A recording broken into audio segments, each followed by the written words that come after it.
Dumulog sa Philippine National Police Integrity Monitoring and Enforcement Group o PNP-IMEG ang lalaki na itinago namin sa pangalang Michael para ireklamo ang isang pulis.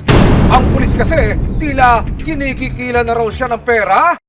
Kwento ni Michael, madaling araw ng March 15, 2024, nakadisgrasya siya ng isang motorsiklo habang papawi sa kanilang inuupakang bahay sa Cavite. Pagkabangga ko po sa likuran nila na nag-slide po para yung motor namin, tinignan ko po silang mag-asawa, nakita ko po na nakayakap siya sa asawa niya. Isang pulis ang agad rumesponde sa aksidente pero sa halip na i-blatter at imbestigahan ang insidente, Tinatanong niya po kung yung magulang ko daw po papunta na at hanggat maaari daw po magdala ng pera para maareglo daw po yung kasong maaaring isang palaban sa akin. ganon? May proseso po yan, di ba? Ayon pa kay Michael, hindi raw niya nakausap ni minsan ang kabilang partido at ang pulis lang ang namagitan sa kanila. Gusto po sana pumasok nung complainant, nung biktima na nabangga ko para kausapin po sana kami. Pinipigilan po sila ng pulis at ang sabi po ng pulis, siya na daw pong bahalang kumausap sa amin. At para hindi na raw umabot pa sa demandahan, payo ni Sir, pag-usapan at mag-aregluhan na lang. Mangyayari daw yan sa halagang Hinihingi nga daw po ng complainant na 30,000 at hinihinga niya na po ako ng 30,000 nung madaling araw na yon at wala po kaming mailabas ng ganong kalaking halaga. kalaunan. Nagbigay na raw ng 11,000 pesos si Michael bilang danyo sa naging biktima. Pero ang tumanggap daw ng pera, walang iba kundi ang pulis na kausap nila. Ang sabi lang po ng nanay ko, meron po siyang 8,000 at 3,000 cash na on the spot po binigay namin para po makapagpagamot po yung mag-asawa. Pinasa po namin yung pera na 8,000 pesos, sa kanya na lang daw po ipadaan. At inabot po namin yung 3,000 piso para po 11,000. After po ibigay yung pera, tsaka niya lang po pinapasok ng complainant para picturean daw po kami na nagkamayan. At katunayan daw po na nagkaroon na po ng settlement or agreement. Nagkasundo na po kami na hindi na po itutuloy yung pagsampa ng kaso. Uy! May photo op pa? Pero hindi pa rin palalusot sa asunto si Michael dahil ang next demand, di umano ng pulis. Kailangan daw po within that day, masettle daw po yung 19,000 para hindi daw po maituloy yung kaso na balak isampa sa akin. Nang hindi agad makapagbigay ng iniinging pera, kinanting na raw ng pulis si Michael. Text po, tumatawag din po siya, nakakailang missed calls. Yung unang pinangamba po namin na ginawa niya is tinutuon niya po yung pagpunta po talaga sa bahay namin doon sa inuupahan namin sa Tansa, Cavite. Kasama pa ba sa mandato mo yan, sir? Dahil sa pangalampag ng pulis na balot ng takot ang pamilya ni Michael. Nagdesisyon po kami agad-agaran na bumalik ng Pasay para makaiwas po sa pulis na naghahabol.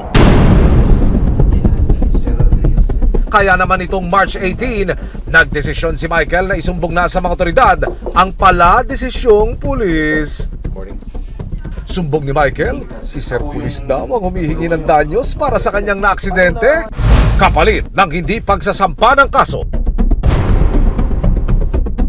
Ayon sa IMEG, malinaw na may nilabag ang kanilang kabaro sa Standard Operating Procedure o SOP pagdating sa mga road accident. Hindi siya dapat ang nagpumapagitan doon para mag-settle. Dapat mag-usap yung dalawa. Silang dalawa dapat nung complainant at yung other party. Sila yung mag-usap. Tsaka hindi siya dapat ang naniningil. Hindi niya dapat sisingilin yun kung magkano, kung may damages man or whatsoever. Hindi dapat ganun.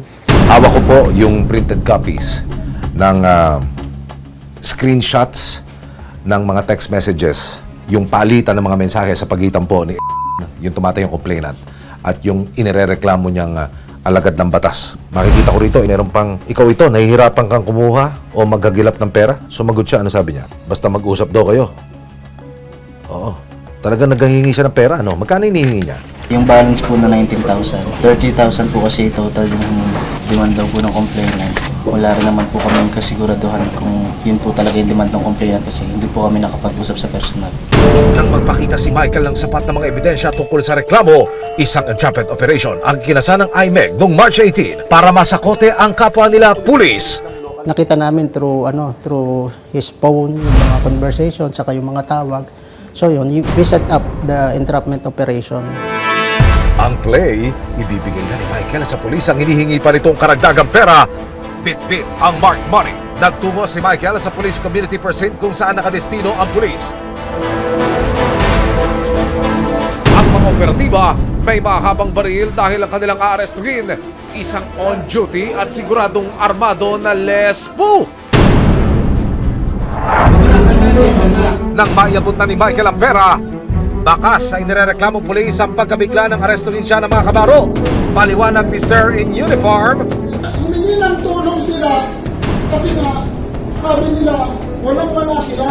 His version was he was just assisting and helping the complainant para ma-settle nga yung problema nila doon sa other party. aba, napaka-helpful mo naman pala, sir. Sir, nagduduty lang po ng maayos sir. Hindi napigilan ng pulis na ilabas ang galit kay Michael. Ganito, humingi ka ng tulong ba? Magulang humingi ng tulong dito para hindi ka makulong kasi nagtatrabaho ka. Bakit ako bilang pulis na nagtatrabaho ng maayos na ganito yung ako dito? Sabihin mo yung totoo dito sir. Di naging madali ang pag-aresto kay Corporal. Sir, hindi mo kailangan tutukan. Wala na yung baril ko. Sir, aarestuin. Sir, huwag niyo. Sir, tatawag yung isang aparato, sir. Wala ka mga sir. Hindi naman ang sinasaktan. Sir, huwag niyo kong laluhin kasi nagtatrabaho ako. Huwag ginagawa sa kanila, sir. Pero sa huli, wala na siyang nagawa kundi sumama sa mga kapwa niya operatiba. Pulis, hinuli ng kapwa pulis. Walang lusot ang may itraso kahit na uniformado. Sinubukan ng resibo, nakuna ng panig ang suspect, pero tumanggi siyang magbigay ng pakayag. Naharap siya sa kasong robbery by extortion o ang pagnanakaw ng pera sa pamamagitan ng pananakot at panggigipit. Kung papatunayang guilty, naharap siya sa 2 hanggang 8 taong pagkakakulong. Suspended ba ito o sibak o ano ba ang status? Please. Status niya ngayon, nakakulong siya. Hindi siya nag-report doon sa unit niya. Yung administrative case naman ay file natin sa Internal Affairs Office ng PNP. Aha. So pwede siya ma-dismiss doon sa kaso na yun. Samantala, tumangging magbigay ng pahayag sa resibo ang mag-asawa na naaksidente ni Michael. Hiling ni Michael, personal sana niyang makausap ang mga naaksidente niyang motorista. Hindi ko pa rin po nakakausap yung complainant eh.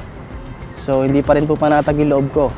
Maski na nakadetain na po yung pulis. Kung magkita po kami, handa naman po akong sumuporta. Paalala ng mga otoridad, lalo na sa kapwa nila pulis, manatili silang tagapagpatupad ng batas. Dahil kung hindi, sila mismo ang makakatikim ng pangil ng batas.